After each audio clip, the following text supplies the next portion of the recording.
ఇప్పుడు ఏదైతే తుఫాను ఉందో అది రెండు రాష్ట్రాలని కూడా కుదిపేస్తుంది. మనకి తెలంగాణ ప్రాంతంలో ముఖ్యంగా మన భద్రాద్రి కొత్తగూడెం జిల్లాలో చాలా ఉధృతంగా వ్యవహారం చేస్తూ చాలా రైతుల పంట నష్టపోవడం జరుగుతూ ఉంది.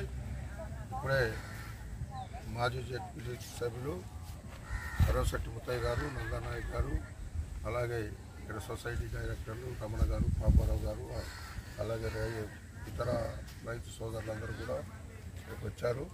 వారి కోరిక మేరకు ఇక్కడికి రావడం జరిగింది. ఇవన్నీ కూడా చూసాము. ఇప్పుడే వ్యవసాయ అధికారులతో మాట్లాడటం జరిగింది. పంట నష్టం ఏదైతే ఉందో దగ్గర ఉండి మీరు రాపించుకోండి. మీరు ఏదైతే నష్టాన్ని అధికారులకు చూపిస్తే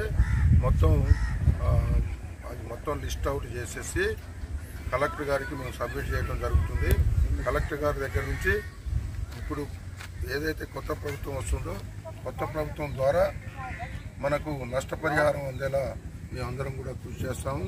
పొంగులేటి శ్రీనివాసరెడ్డి గారి నాయకత్వంలో జిల్లాలో ఎక్కడ ఏ ఇబ్బందులు జరిగినా మేమందరం కూడా వారి సమస్యల పరిష్కారానికి కృషి చేస్తామని తెలియజేస్తూ పంట నష్టపరిహారాన్ని వ్యవసాయ అధికారులకు కూడా మేము చెప్పడం జరిగింది. ఇబ్బంది లేకుండా చేస్తాం. అందరూ వాళ్ళు వచ్చి మాత్రం మీ సర్వే నెంబర్ చూపించుకోండి, మీరే దగ్గర చూపించుకోవాలి. మర్చిపోయిన